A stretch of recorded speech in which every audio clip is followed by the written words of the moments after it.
नहमदुहु व नुसल्ली अला रसूलिल करीम अम्मा बाद अऊज़ु बिल्लाहि मिनश शैतानिर रजीम बिस्मिल्लाहिर रहमानिर रहीम। अस्सलामु अलैकुम व रहमतुल्लाहि व बरकातुहू। आज का वजीफ़ा है दौलत के हुसूल का। और मुअज़्ज़िज़ सामीन इकराम, वजीफ़ा शुरू करने से पहले आप सबसे गुजारिश है कि इस चैनल को सब्सक्राइब करें, लाइक करें और वीडियो को शेयर करें। तो आइए चलते हैं वजीफ़े की तरफ। जैसा कि आजकल इसमें आज़म की हुक्मरानी है और ये बरसों से चला आ रहा है कि इंसान जब भी किसी मुश्किल में पड़े तो अल्लाह ताला के सफ़ाती नाम लेकर अल्लाह ताला से अपनी मुश्किल या अपनी हाजत बयान करे, और अल्लाह ताला भी अपने बंदों की सुनता है और कुल भी फरमा देता है।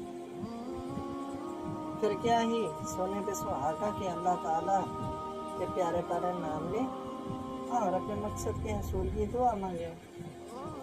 फिर कैसे मुमकिन है कि वो पाक रब्बे करीम जो माँ से भी ज़्यादा प्यार करने वाली ज़ात है वो आपकी मुश्किल दूर ना फरमाए, आपकी हाजत पूरी ना करे। ऐसा तो हो ही नहीं सकता कि इंसान पुकारे और अल्लाह ना सुने। वो सुनता भी है और कुल भी फरमाता है। बेशक आप आजमा के देख लें। आप सिर्फ ये 3 नेम पुकारें, आपकी हाजत पूरी होगी। वजीफे की तरतीब समझ लें।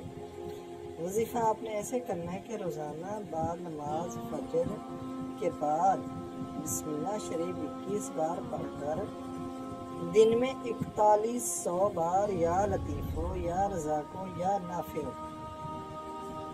या लतीफ़ो या रज़ाको या नाफ़िओ पढ़ना है। और ये वजीफ़ा आपने 21 दिन करना है। अगर आपके पास दौलत के अंबार न लग जाए तो कहना।